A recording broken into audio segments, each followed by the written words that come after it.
संदर्भों में। और यूनिट फर्स्ट चल रही है आपके भाषा सत्ता और समाज और टॉपिक है भाषा विविधता और धर्म। भाषा विविधता और धर्म की हमने प्रस्तावना कंप्लीट की। प्रस्तावना के बाद मैं आपके लिए 3 पॉइंट लेके आई हूँ। धर्म के व्यापक ज्ञान के लिए भाषाएं, धर्म के सरलतम ज्ञान के लिए भाषाएं और धार्मिक ग्रंथों का अनुवाद एवं विविध भाषाएं। तो 3 पॉइंट लेके आई हूँ मैं आपके लिए, जिसमें है धर्म के व्यापक ज्ञान के लिए भाषाएं, यानी कि धर्म के व्यापक ज्ञान के लिए भाषाएं। धर्म के व्यापक ज्ञान से भाषा का किस प्रकार से संबंध है? धर्म के व्यापक ज्ञान से भाषा का किस प्रकार से संबंध है? तो धर्म के व्यापक ज्ञान के लिए भाषाओं का उपयोग किया जाता है, बिल्कुल, कि धर्म के व्यापक ज्ञान के लिए, धर्म के विस्तृत ज्ञान के लिए, धर्म के व्यापक ज्ञान के लिए, धर्म के ज्ञान को जानने के लिए, यानी कि धर्म को जानने के लिए, धर्म के बारे में विस्तृत रूप से ज्ञान प्राप्त करने के लिए भाषाओं का प्रयोग किया जाता है, भाषाओं का उपयोग किया जाता है। भाई जिस धर्म को हम जानना चाहते हैं उस धर्म की भाषा का ज्ञान हमें होना जरूरी है। यानी कि जिस धर्म, जैसे मान लीजिए कि मैं इस्लाम धर्म को जानना चाहती हूँ तो मुझे इस्लाम धर्म की भाषा का ज्ञान होना जरूरी है। मैं हिंदू धर्म को जानना चाहती हूँ तो मुझे हिंदू धर्म की भाषा का ज्ञान होना जरूरी है। इसी प्रकार विभिन्न प्रकार के धर्मों को जानने के लिए विभिन्न प्रकार की भाषाओं का ज्ञान होना जरूरी है। जैसे बौद्ध धर्म को जानने के लिए मुझे बौद्ध भाषा का ज्ञान होना जरूरी है, यानी पाली भाषा और प्राकृत भाषा का ज्ञान होना मुझे जरूरी है।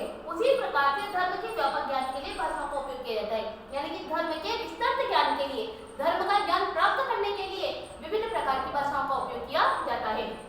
इसलिए विविध प्रकार की भाषाएं विविध प्रकार के ज्ञानात्मक पक्ष का संदेश देती है, यानी कि जो विविध प्रकार की भाषाएं होती हैं वो विविध प्रकार के ज्ञानात्मक पक्ष का संदेश देती है।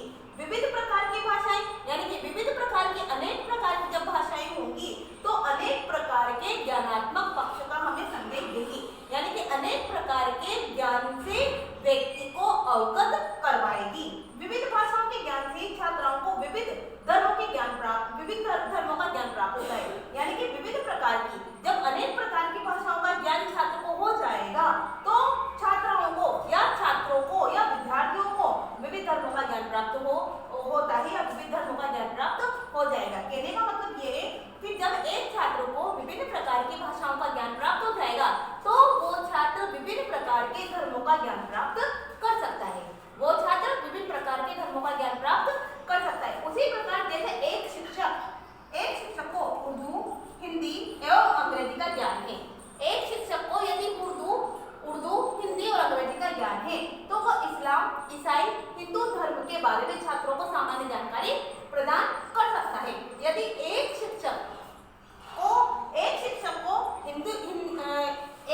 को यदि उर्दू भाषा का ज्ञान है, एक शिक्षक को यदि हिंदी भाषा का ज्ञान है और एक शिक्षक को यदि अंग्रेजी भाषा का ज्ञान है तो वह इस्लाम धर्म, ईसाई धर्म और हिंदू धर्म, इन तीनों धर्मों के बारे में छात्रों को सामान्य जानकारी प्रदान कर सकता है। यानी कि यदि एक शिक्षक को विभिन्न धर्मों का ज्ञान है, विभिन्न भाषाओं का ज्ञान है, धर्मों का नहीं विभिन्न भाषाओं का, यदि एक शिक्षक को विभिन्न प्रकार की भाषाओं का ज्ञान है तो वह शिक्षक विभिन्न प्रकार के धर्मों से छात्रों को अवगत करवा सकता है, छात्रों को सामान्य जानकारी दे सकता है।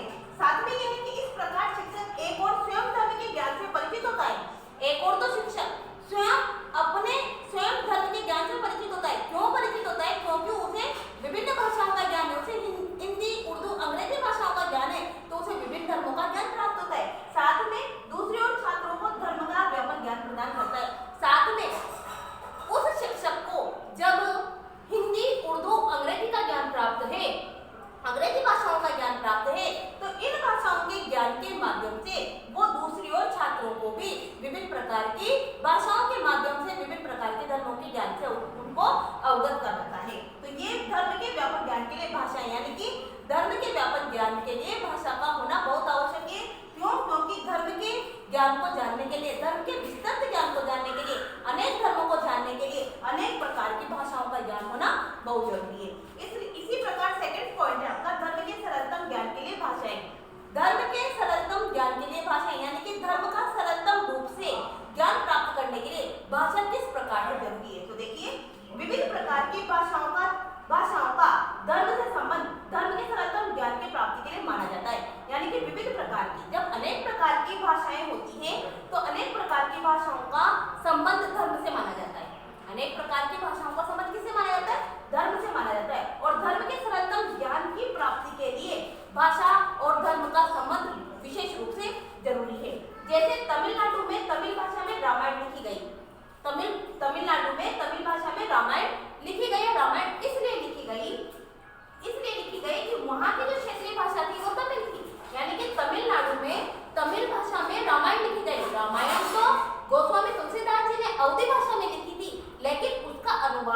तमिलनाडु के लोगों ने तमिल भाषा में रामायण का हिंदी अनुवाद करवाया, रामायण का तमिल भाषा में अनुवाद करवाया। तो रामायण का तमिल भाषा में अनुवाद करवाने का कारण यह था कि वहाँ की जो क्षेत्रीय भाषा थी वो तमिल थी, यानी कि रामायण ग्रंथ को जानने के लिए, रामायण धर्म को जानने के लिए, रामायण ग्रंथ को पढ़ने के लिए या रामायण के चरित्र चित्रण से अवगत होने के लिए वहाँ तमिलनाडु के जो तमिल भाषा में रामायण का जो अनुवाद करवाया वो इसलिए करवाया क्योंकि वो रामायण के चरित्र चित्रण से परिचित होना चाहते थे, रामायण का ज्ञान प्राप्त करना चाहते थे, रामायण ग्रंथ को पढ़ना चाहते थे, समझना चाहते थे। इसलिए वहाँ की क्षेत्रीय भाषा तमिल थी और तमिल में ही तमिलनाडु के लोगों ने रामायण का अनुवाद करवाया। साथ में तमिल भाषा को जानने वाले व्यक्तियों की संख्या अधिक थी, यानी कि तमिल भाषा को जानने वाले व्यक्तियों की संख्या अधिक होने के कारण ही तमिलनाडु के लोगों ने तमिल भाषा में रामायण का अनुवाद करवाया। साथ में धर्म व्यक्ति का प्राण तत्व होता है, बिल्कुल धर्म व्यक्ति का प्राण तत्व होता है, व्यक्ति अपने धर्म से कभी भी नहीं हट सकता, धर्म व्यक्ति का प्राण तत्व होता है। साथ में ये है कि इसलिए स्थानीय एवं क्षेत्रीय भाषाओं में धार्मिक संदेश एवं धर्म शास्त्रों की रचना करके जनता को धार्मिक भावना से ओतप्रोत किया जा सकता है। इसलिए स्थानीय एवं क्षेत्रीय भाषाओं में, स्थानीय एवं क्षेत्रीय भाषा, जिस स्थान विशेष पर व्यक्ति रह रहा है, ये मैंने आपको समझा रखा है, और क्षेत्रीय भाषा जिस क्षेत्र विशेष में व्यक्ति रह रहा है, यानी कि जिस क्षेत्र विशेष के स्थान में व्यक्ति रह रहा है। तो इसलिए स्थानीय एवं क्षेत्रीय भाषाओं में धार्मिक संदेश एवं धर्म शास्त्रों की रचना करके जनता को धार्मिक भावना से ओतप्रोत किया जा सकता है। जिस प्रकार तमिलनाडु में तमिल भाषा में रामायण लिखने का कारण यह था कि तमिल व्यक्तियों की संख्या अधिक थी, और तमिल व्यक्तियों की संख्या अधिक होने के कारण, यानी कि वो उनका स्थानीय और क्षेत्रीय स्थान होने के कारण भाषाओं में धार्मिक संदेश, यानी कि भाषाओं में विभिन्न प्रकार की भाषाओं में उनको धार्मिक संदेश मिला, और धर्म शास्त्रों की रचना करके, धर्म शास्त्रों यानी कि धर्म को जानकर, धर्म से अवगत होकर, रामायण के चरित्र चित्रण से अवगत होकर वो जनता को धार्मिक भावना से ओतप्रोत किया जा सकता है।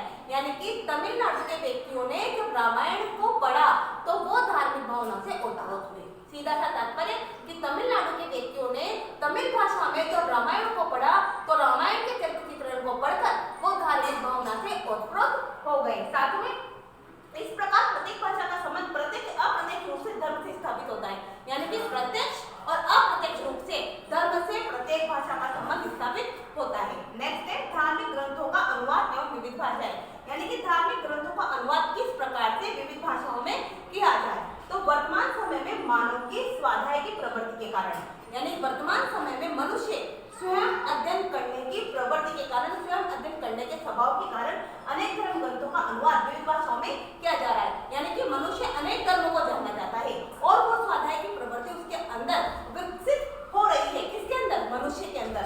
इसलिए धर्म ग्रंथों का अनुवाद वो विविध भाषाओं में कर रहा है, विविध भाषाओं में विविध धर्मों का अनुवाद किया जा रहा है। जैसे भारतीय वेदों को विश्व स्तर पर श्रेष्ठ धार्मिक ग्रंथ माना जाता है, यानी कि धार्मिक स्तर भारतीय वेदों को, यानी कि धार्मिक ग्रंथ है वेद। तो